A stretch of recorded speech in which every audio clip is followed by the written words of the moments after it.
संदेश, झूठ से हटके। दूसरा, मैं नैरेटिव की बात करना चाहता हूँ। कांग्रेस जो है और जितने भी प्रोग्रेसिव हैं वो नैरेटिव सेट करने में बहुत अपूर्ण है, अक्षम है। अब कश्मीर की घटना हुई, पहले दिन एक नैरेटिव सेट किया गया। उन्होंने हिंदू पूछा, धर्म पूछा, जाति नहीं। उन्होंने धर्म पूछा, जाति नहीं पूछी। फिर उसे एलोब्रेट भी किया उनके सेनानियों ने कि पूछा हिंदू हो लेकिन जाति नहीं पूछी। फिर अलग अलग तरीके से एलोब्रेट किया। तो ये सीधा सीधा मतलब सब लोग समझ सकते हैं जो थोड़ा सा रखते हैं, जो कास्ट सेंसस मांग रहा है उस पर निशाना। हाँ, कास्ट सेंसस वालों पर निशाना लगा रहे हैं। हम लोग liberal media, left media, right media, मैं उस खांचे में नहीं देखता। मैं फ्री मीडिया की बात करता हूँ कि हम फ्री मीडिया रहें और हमारा काम हमेशा यही रहे। आज बीजेपी है, कल कांग्रेस रहे, सत्ता से हम लोग सवाल करते रहे। हम इसी चीज़ में मतलब ज़्यादा खुश हैं। मैं अपने आप से भी ये सवाल पूछ रही हूँ और आप सब लोगों से जानना चाहूँगी कि ये जो मैसेज की बात, ये नैरेटिव की बात, ये अपना काम करने में कितना जागरूक है आदमी। भाई हम लोग तो ऑब्सेस्ड हैं न्यूज़ से। आप न्यूज़ देख रहे हैं, उसके आप 11वें पन्ने तक गए अखबार के। भाई अक्सर जो बंदा जिसको कहीं जाके बाल काटने हैं, जिसको मजदूरी करनी है, जिसको क्लास पढ़ानी है, वो तो हेडलाइन देख के चला जाता है। तो हेडलाइन मैनेजमेंट क्या सफल हो गई है जनमानस का दिल बदलने में और मन बदलने में? और 11 साल हो गए हैं इस तरह के कंटिन्यूअस हेडलाइन मैनेजमेंट के। तो इसमें हम एक छोटा मीडिया, इंडिपेंडेंट मीडिया क्या कर सकता है? मतलब मैं तो यही सोचती हूँ कि सबको एजुकेट करने में, और ये कांग्रेस के मैसेज को आगे बढ़ाने की बात नहीं है। ये जो मूल्यों पे बात या बिल्कुल बेसिक प्रिंसिपल्स की जो बात है, जो हमारे कॉन्स्टिट्यूशन में, जो निशिकांत दुबे हों या महुआ मित्रा हों या मिस्टर मोदी हों, सब लोग उस पर शपथ लेते हैं। तो उनके मूल्यों को आगे रखने में हम कहाँ तक और कैसे कर सकते हैं? और मुझे लगता है ये बहुत बड़ा चैलेंज है। मतलब अगर हम प्रोग्रेसिव लिबरल आइडियोलॉजी के लोग हैं, हमारा सपना एक फ्री मीडिया होना चाहिए जो किसी के भी ऊपर डिपेंडेंट ना हो, चाहे वो कांग्रेस पार्टी क्यों ना हो। आज अगर हम आपसे मदद लेते हैं, आप हमको मदद करते हैं, चाहे वो फीड देने में मदद करें या किसी और लीगल में समझ में आता है कि भाई अगर एक आदमी जो लड़ाई लड़ रहा है तो उसकी मदद करना सबका फ़र्ज़ है, तो कांग्रेस पार्टी का भी फ़र्ज़ है। आप कह रहे हैं कि लिबरल पावर को इकट्ठा आने का समय आ गया है। मैं आपसे एक सवाल ये पूछना चाहता हूँ कि उनको अब तक रोका किसने था? नहीं, ये भी तो एक सवाल हो सकता है ना, क्योंकि और इसी से जुड़ा हुआ एक और सवाल सप्पल साहब, आप कह रहे हैं प्रोग्रेसिव थिंकिंग आगे बढ़े, इस वजह से ये सेमिनार हो रही है, भारत समिट हो रहा है। देखिए, कंजर्वेटिव थिंकिंग के साथ क्या होता है कि in a weird way it unites, ठीक है। और प्रोग्रेसिव थिंकिंग के साथ सप्पल साहब ये है कि आप क्या सोच रहे हैं और मैं क्या सोच रहा हूँ, उसका फाउंडेशन ही ये है कि हम लोग भिन्न हैं, हम लोग अलग हैं। अगर मीडिया अंकुश नहीं लगाएगा हमारे राज्य में भी, तो कल मैं भी हो सकता है, तो मैं भी ऐसे ही बिहेव कर सकता हूँ ना, क्योंकि उस सिस्टम के अंदर जो पावर आती है तो वो हम उम्मीद भी करते हैं। अब ठीक है, जब आप को क्रांति करनी है तो उसकी कॉस्ट पे करनी पड़ती है, लेकिन ये बात मैं कभी नहीं कहता हूँ कि हम सब मिलकर या सारे पत्रकार मिलकर कल ऐसी गवर्नमेंट लेंगे जो कांग्रेस लेड होगी और उसमें उनका फिर बड़ा सुकून की ज़िंदगी होगी। हो सकता है फिर वहाँ लड़ना पड़ेगा। नमस्कार, स्वागत है आप सभी का। और आज एक बहुत ही ख़ास एक ओकेजन है जिसके लिए ये राउंड टेबल आप देख रहे हैं। हम हैदराबाद में हैं इस समय। है कि आपने देखा होगा राहुल गांधी को अक्सर वो न्याय सम्मेलन, न्याय की बात करते हैं, तो उसी न्याय को एक इंटरनेशनल प्लेटफॉर्म पर लेकर जाकर इसका आयोजन किया जा रहा है। और इसके पीछे बहुत सारी बातें, उनको मैं बहुत ज़्यादा नहीं बोलूँगी। जितने भी चेहरे आज आप इस राउंड टेबल पर देख रहे हैं वो किसी भी परिचय के मोहताज नहीं है। आपने उनको सब स्क्रीन्स पर देखा है। बहुत ही स्ट्रॉन्ग कंटेंट और बहुत ही स्ट्रॉन्ग प्रोग्राम्स के साथ ये सारे लोग आपने जितने भी देखे हैं। तो इसके पहले कि इसके बारे में हम बात करें, आज इसका मकसद ये था कि कुछ आज अपने मन की बात, मोदी जी वाले मन की बात नहीं, लेकिन कुछ अपने मन की बात कही जाए। और इसके पीछे का जो महत्व है कि आज इस ग्लोबल जस्टिस की बात कांग्रेस क्यों कर रही है, ये यहाँ पर जानना ज़रूरी है। तो इस समय हमारे साथ इस राउंड टेबल पर सारे जर्नलिस्ट के साथ गुरदीप सप्पल हैं जो कि CWC के मेंबर हैं, कांग्रेस के एडमिन इंचार्ज हैं और मल्लिकार्जुन खड़गे के करीबी हैं। तो मैंने सोचा क्योंकि खुद वो एक मीडिया का उनका बैकग्राउंड है, तो आज गुरदीप इसके महत्व के बारे में समझाएंगे। और फिर हम जितने भी जर्नलिस्ट हैं, तो हमारे मन में जो भी विचार आएगा आज गुरदीप से उसके बारे में हम चर्चा करेंगे। पर this is precisely what democracy is all about ना। और लड़ते भी थे सारे लोग लड़ते रहे। हाँ, तो मैं यही कह रहा हूँ, तो डेमोक्रेसी का नेचर वही है। तो ये गारंटी, बेंगलोर में जब अपन लोग सब बैठे थे, मैंने संकेत यही हुआ हाँ। जब यूपीए की सरकार थी, मैं नवभारत का 10 साल संपादक रहा, 8 साल नई दुनिया का संपादक रहा, एक भी घटना यूपीए सरकार की कोई नहीं बता। मैं फेसबुक पे लिखता हूँ, चैलेंज है, मेरे काम पर रिसर्च करो जाके, एडिटोरियल पहले पेज पर न लिखे हों ऐसी एक घटना नहीं है, 2G 3G कुछ भी। तो हमारा काम हम फिर करेंगे। मैं एक फर्क प्राइम मिनिस्टर, मैं एक फर्क बताता हूँ, एक फर्क है बस सत्ता के उसके में कैरेक्टर में।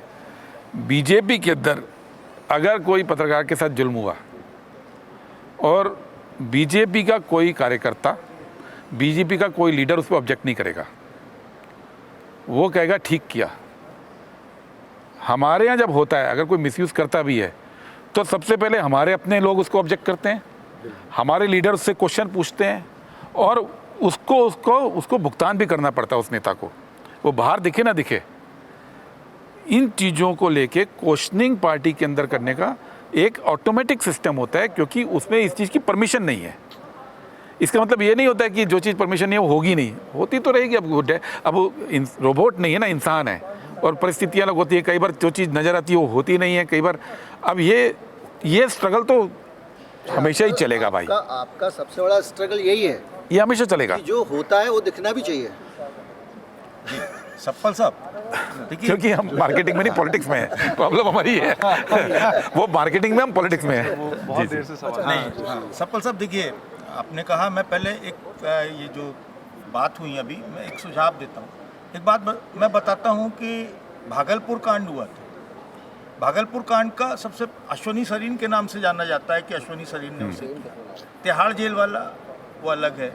धौलपुर में जो अब खुलासा हुआ था कि महिलाओं का एक बाजार लगता है कमला वाला, तो वो कमला को खरीद के लेके आया। लेकिन ये सारी चीज़ें छोटे अखबारों में पहले छपी थी, जो वहाँ के लोकल अखबार थे, जो 100, 200, 500 कॉपी छपते थे या 1000, 2000 तक थे। अभी 2014 के बाद एक ट्रेंड शुरू किया कि मोदी जी ने सबसे पहले उन छोटे अखबारों का जो 1000, 2000, 500, 200 छपते थे, उन सब का गला घोट दिया। उनको कितना मिलता था? उनको अखबार छापने भर का पैसा जब कांग्रेस की सरकारें थी तो सूचना विभाग से मिलता था, विज्ञापन मिलता था, और इवन मतलब दूसरी स्टेट का भी विज्ञापन किसी दूसरे स्टेट में मिल जाता था यदा कदा।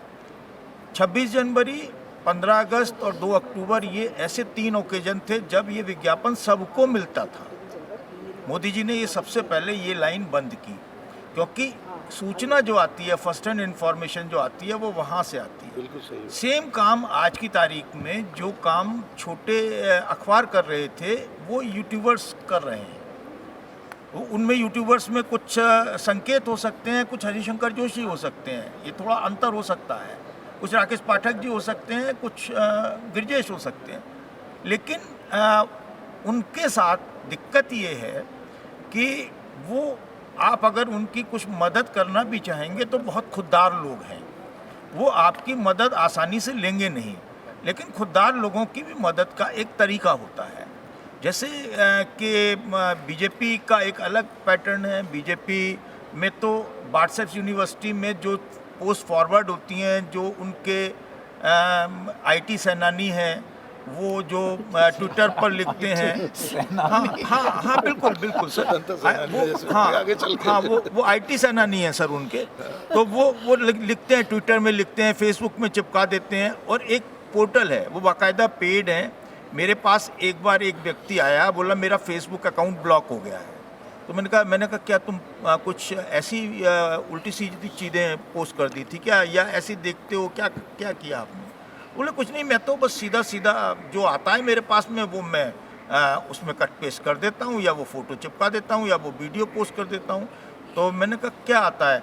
बोले वो सर आता है, 7000 रुपये मिल जाते हैं मुझे। वो सज्जन आदमी है, स्टेशनरी की दुकान करता है। बोले आजकल दुकानें स्टेशनरी की कम चलती हैं, तो मुझे मिल जाते हैं। तो उनका एक इतना बड़ा मकड़जाल है, वो उतना पैसा आपके पास कोई अडानी अंबानी उस लेवल पर आपकी सपोर्ट करेगा भी नहीं, उनके पास में फंड है।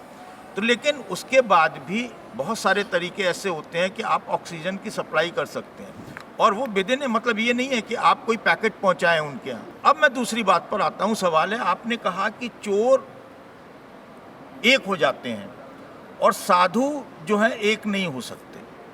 लेकिन साधु के वेश में जो चोर आ गए हैं उनके खिलाफ, मतलब अब तो चोर और साधु में आप कैसे डिफरेंस करेंगे? हाँ भाई, जो साधु हैं वो साधु हैं क्या? वो आप ठग की बात कर रहे हैं ना? नहीं तो फिर ठग की बात करते करते आप साधु की बात कर रहे हैं। नहीं सर, दरअसल दोनों में कितना समानता है? ध्यानी जी, आपसे ज्यादा कौन जान सकता है ना? आप एक व्यक्ति के नाम के आगे हा लगा दें तो आप उसकी हकीकत जान जाएंगे, और नाम ले दें तो आप भगवान को याद करेंगे। इससे ज़्यादा मैं और क्या प्रतीकों में कहूँ? तो ये चीज़ें हैं। तो वो कैसे आप कह सकते हैं कि वो नहीं कह सकते कि साधु कौन है, चोर कौन है। आज बहुत पारदर्शिता नहीं है उसमें, बहुत भीनी सी दीवार है जिसमें आप साधु और चोर को डिफ्रेंशिएट कर सकते हैं। दूसरा, मैं नैरेटिव की बात करना चाहता हूँ। कांग्रेस जो है और जितने भी प्रोग्रेसिव हैं वो नैरेटिव सेट करने में बहुत अपूर्ण है, अक्षम है। अब कश्मीर की घटना हुई, पहले दिन एक नैरेटिव सेट किया गया, उन्होंने हिंदू पूछा, धर्म पूछा, जाति नहीं। उन्होंने धर्म पूछा, जाति नहीं पूछी। फिर उसे एलोब्रेट भी किया उनके सेनानियों ने कि पूछा हिंदू हो लेकिन जाति नहीं पूछी। फिर अलग अलग तरीके से एलोब्रेट किया। तो ये सीधा सीधा मतलब सब लोग समझ सकते हैं जो थोड़ा सा रखते हैं। जो कास्ट सेंसस मांग रहा है उस पर निशाना। हाँ, कास्ट सेंसस वालों पर निशाना लगा रहे हैं। यानी कि कास्ट सेंसस से एक बात तो साफ हो गई कि जो सत्ता पक्ष है वो बहुत घबराया हुआ है। वो जानता है कि ये कास्ट सेंसस जो है बहुत खतरनाक चीज़ है, और इसको किसी न किसी तरीके से जब तक हम धर्म में नहीं बांट कर रखेंगे तब तक वो नहीं हो सकता। तो वो धर्म पर आ जाते हैं और कास्ट से वो अलग करते हैं, और उसके लिए कश्मीर जैसे होते हैं या जो भी होता है, हास्य दुखद घटनाएं होती हैं, वो उनको ऑक्सीजन देते हैं और उनका आईटी जो सेनानी है वो नैरेटिव सेट कर देते हैं। कांग्रेस ऐसे नैरेटिव क्यों नहीं सेट कर पाती?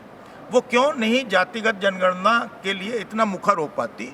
और जातिगत जनगणना की बात आप करते हैं, जैसे वो आप संविधान सम्मेलन करते हैं और अलग अलग ओकेज़न करते हैं, ये ओकेज़न भी एक हो रहा है। लेकिन सवाल ये है कि क्या इन सम्मेलनों से उद्देश्यों की पूर्ति की जा सकती है? मेरा सवाल ये है लास्ट में, बाकी तो सब एक लाइन में बोल देता हूं। इससे जुड़ा हुआ सवाल मेरा भी है सर, तो मैं पूछ लेता हूं तो ताकि आपको सुविधा रहेगी। मेरा सवाल ये है कि हम सब लोग जो यहाँ बैठे हैं और तमाम विपक्ष की पार्टीज़ भी, वो लोग जब कोई नैरेटिव सेट करने की बात है तो अपना नैरेटिव खड़ा करने के बजाय दूसरे ऑलरेडी खड़े किए हुए नैरेटिव के जवाब में लग जाते हैं। हमारी पूरी ऊर्जा, पूरी एनर्जी एक फेक नैरेटिव को जवाब, उसका खंडन मंडन करने में वो बीत जाती है। तो क्या इसके लिए क्या हो सकता है कि हम अपने नैरेटिव पर जोर दें और बहुत ज़्यादा इनके जो प्रचार, अब चूँकि उनकी ओर से लगातार बम्बार्डमेंट है, फिर प्रश्न कई बार ऐसे भी होते हैं कि जिनका जवाब देना ज़रूरी हो जाता है। अब जैसे अभी ये जो पहलगाम का शुरू हुआ है बहुत ज़रूरी मुद्दा है, लेकिन जिस तरह का नैरेटिव ये जो खड़ा हुआ है, हम अगले 15-20 दिन, 1 महीने तक उसका जवाब देने में लगे रहेंगे, और इस बीच में हमारी जो तैयारी है वो रुक जाती है। हम जो कहना चाहते हैं वो हम तक ही महदूद रह जाता है। और सर इसी में एक चीज़ और जोड़ देता हूँ मैं, इसी में एक चीज़ और जोड़ देता हूँ। जैसे कि कोई घटना होती है, आदिवासी के सिर पर पाठक जी के स्टेट में लघुशंका की जाती है, मैं उन्हीं का शब्द इस्तेमाल कर देता हूँ, और बहुत सारे जूते चटवाए जाते हैं, उनको तरह तरह से प्रताड़ित किया जाता है, दूल्हे को घोड़ी से उतार कर पीटा जाता है, और बहुत सारे इस तरीके के काम होते हैं, जातिगत आधार पर होते हैं।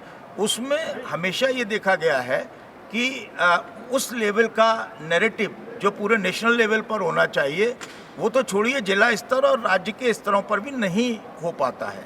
उसकी क्या वजह है और उसको लेकर क्यों कांग्रेस इतनी अशक्त है? देखिए, मैं इसमें 2 तरह से जवाब दे सकता हूँ। एक एज अ कांग्रेस पर्सन और एक मीडिया से मेरा जुड़ाव रहा, दोनों मिक्स करके ही है। बीजेपी नैरेटिव जो बनाती है वो बेसिकली पैसे के दम पे बनाती है, ये बात स्पष्ट है। अब उसमें चाहे वो कंट्रोल मीडिया को ऐड दे रहे हों, चाहे वो सोशल मीडिया में पैसा लगा रहे हो, वो खेल पैसे का है। इसके जवाब में 2 तरह के नैरेटिव उतरते हैं। एक प्रोग्रामेटिक नैरेटिव जो कांग्रेस ने पिछले 2-3 साल में दिया, संविधान बचाव का दिया, जातिगत जनगणना का दिया, इस तरह के नैरेटिव हम दे रहे हैं। जहाँ पे हमारी सरकारें हैं वो गिग वर्कर्स का आज यहाँ पे कानून की बात हुई है, हमको क्या ज़रूरत पड़ी थी गिग वर्कर्स कानून लाने की? हम अपनी राइट बेस्ड अप्रोच पे जा रहे हैं, लेकिन नैरेटिव दूसरी तरह से भी बनता है। एक जोशी जी, नैरेटिव बीजेपी तो प्लांट करती है ऊपर से, उसकी तोड़ केवल और केवल ग्राउंड रिपोर्टिंग है। ग्राउंड रिपोर्टिंग से जब इश्यूज़ आते हैं, उन्हीं में से कुछ इश्यूज़ आगे बनते हैं। समस्या क्या होगी? ग्राउंड रिपोर्टिंग ख़त्म हो गई। मैं इसलिए बात कर रहा हूँ, क्या इस प्रोग्राम का हिस्सा नहीं है ये, लेकिन क्या हम लोग सब बैठ के प्रोग्राम इसलिए किया हमने, इसलिए नहीं किया कि इस प्रोग्राम से कोई परिवर्तन आ जाएगा।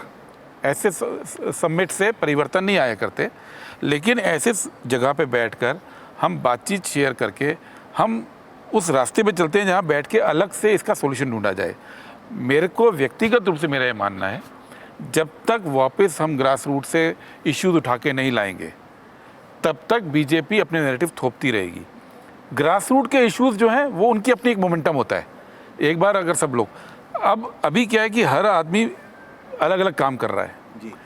यहाँ पे जितने भी आप लोग हैं, आप देश के 50 टॉप डिजिटल मीडिया के एंकर्स ले लीजिए, वो सब अलग अलग काम करते हैं, आपस में बातचीत भी नहीं करते, लेकिन अधिकांश दिनों पे उनके टॉपिक सेम होते हैं। वो नेचुरल सोच में आता है।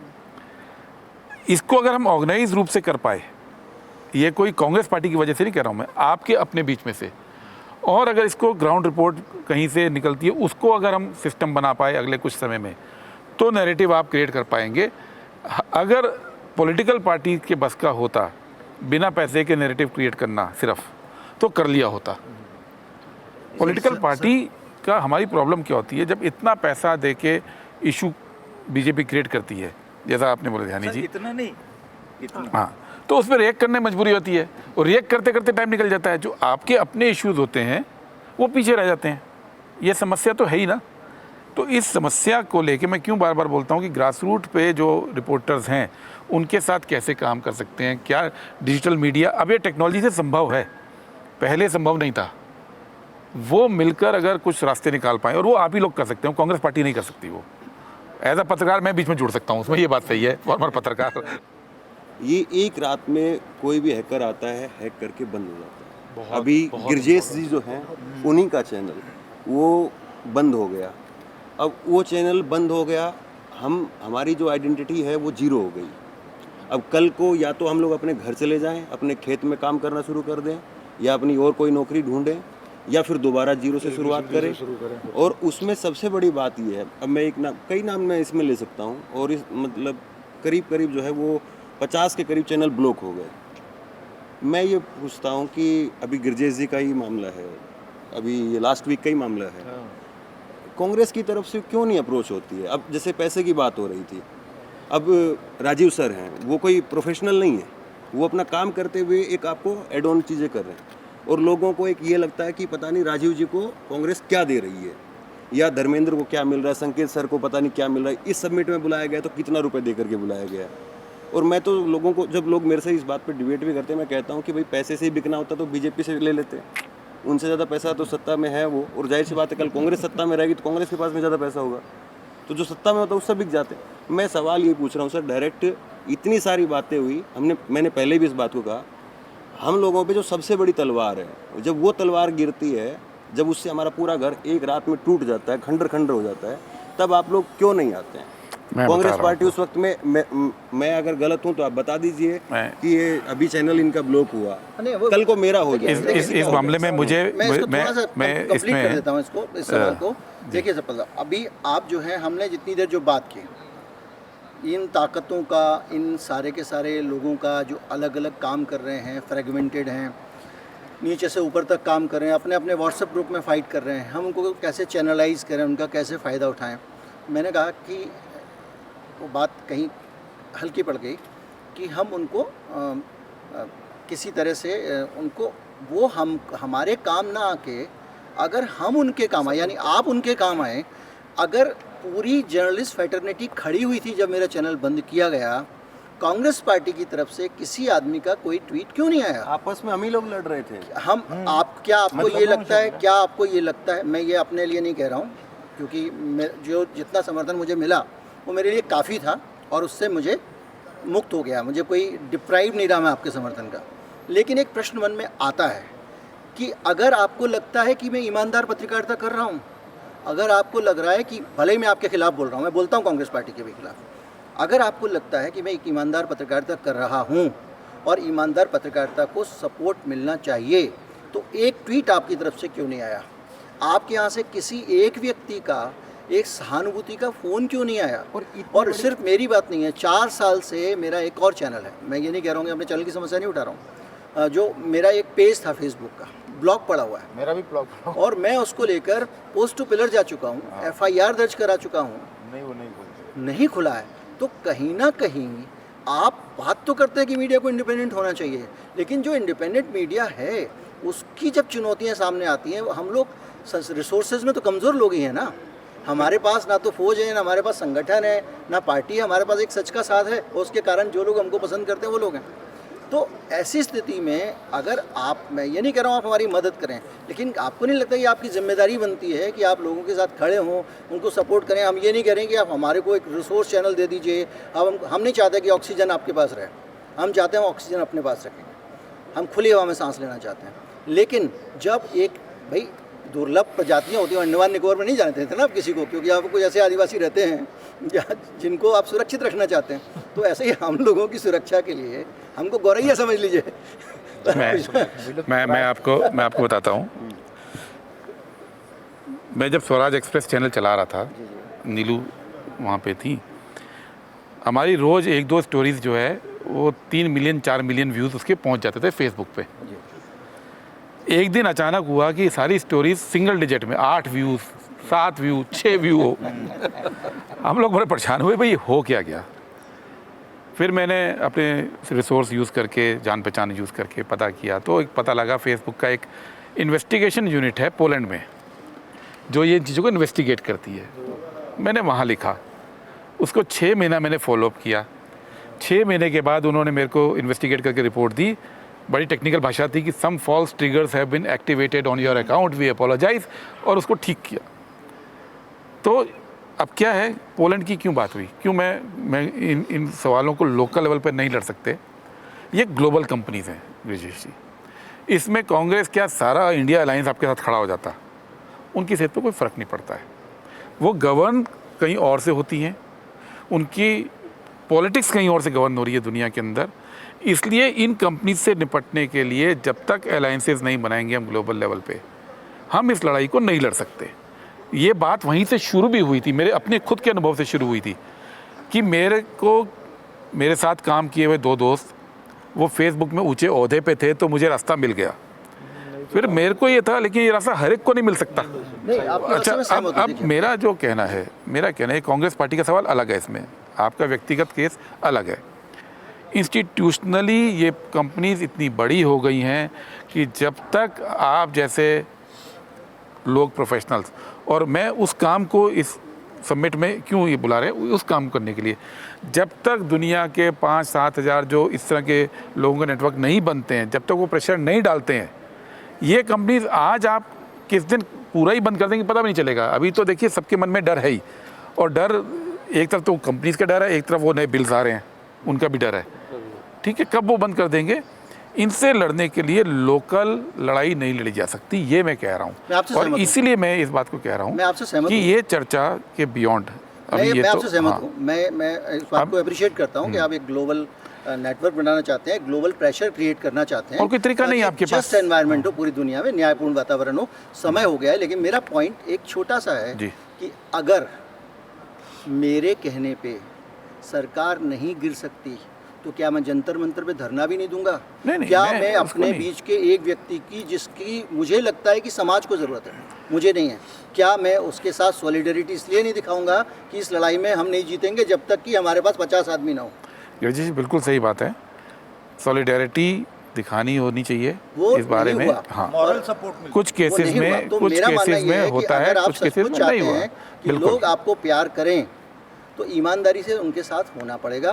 हम ये नहीं सोच सकते कि बहुत सारे लोग ऐसे हैं जो किसी एक पर्टिकुलर आइडियोलॉजी के खिलाफ हैं तो वो बाय डिफ़ॉल्ट हमारे पक्ष में हो जाएंगे, इसलिए हम उनको उनका लाभ नहीं ले पा रहे हैं तो हम उनको चैनलाइज करते हैं। उसकी जगह हमको ये करना चाहिए कि ये लोग हैं, ईमानदारी से खड़े हुए हैं, हम इनको सपोर्ट करेंगे, ये हमको मदद करते हैं, नहीं करें। अगर आप सच्चे हैं तो बाय डिफ़ॉल्ट वो आपके साथ हैं, कुछ करने की जरूरत ही नहीं है आपको। इस बात पे कोई बहस हो नहीं सकती। है। जी, ये तो बहस का मुद्दा ये बहस का मुद्दा नहीं है। मेरा इसको एक अलग खत्म। तरह का अनुभव है इसमें। करीब साल सवा साल पहले मेरा फेसबुक का प्रोफाइल, फेसबुक का पेज वो हैक हो गया था। करीब 1.5 लाख से ऊपर उसमें ये हैं फॉलोअर्स थे।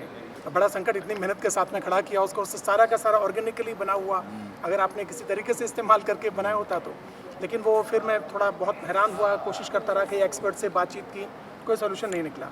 उसके बाद फिर एक दिन मैंने वहाँ पर फिर वो अपना संकट डाला फेसबुक पर ही, और सोशल मीडिया टीम से, कांग्रेस की सोशल मीडिया टीम से एक मैडम है, उन्होंने मुझसे संपर्क किया।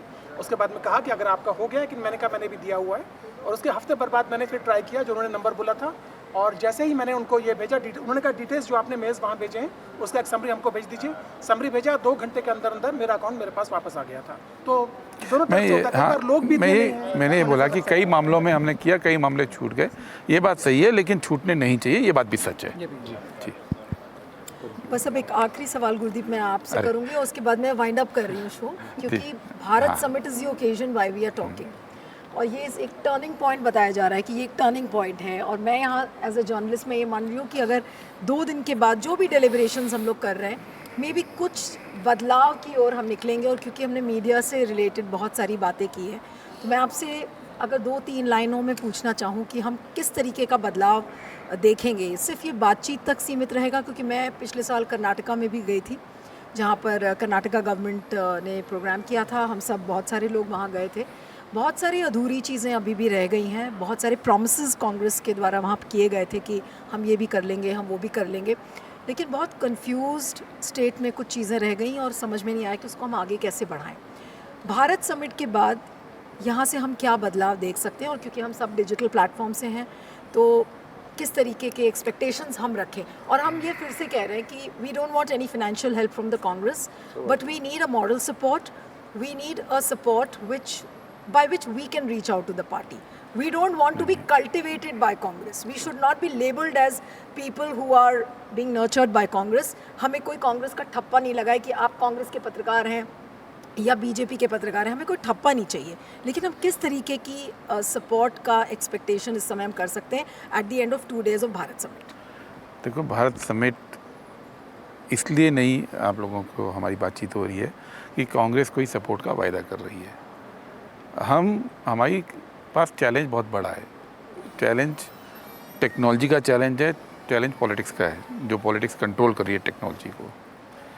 मेरा सिर्फ सबमिशन आप लोगों को ये है कि डे टू डे प्रोग्राम्स तो होते रहेंगे, वो तो चलते रहेंगे, लेकिन इस इशू पे कि ये लार्जर इशू को एड्रेस कैसे करना है, इसको अलग से बैठ के बातचीत की प्रक्रिया शुरू करनी चाहिए। पहली बात तो ये है, रास्ता किसी के पास नहीं है, रास्ता खोजने की ज़रूरत है, और खोजने के लिए केवल लोकल लेवल पे, पार्टी लेवल पे काम नहीं कर सकते। वो होता रहेगा, वो जो होता है काम, उसको मैं इग्नोर नहीं कर रहा हूँ, लेकिन डैट इज़ नॉट इनफ। तो एक तो ये बात। दूसरी बात जो मैंने कही, जो हम लोग पार्टी के अंदर तय कर चुके हैं और जो सिस्टम बनाने जा रहे हैं, कि लीगल सपोर्ट हम लोग ज़रूर मानते हैं, क्योंकि सबसे बड़ी चीज़ लीगल सपोर्ट है। अगर आपको वकील के पैसे नहीं देने पड़ते और अगर आपको सही वकील मिल जाता है तो आधी लड़ाई आपकी टेंशन ख़त्म हो जाती है।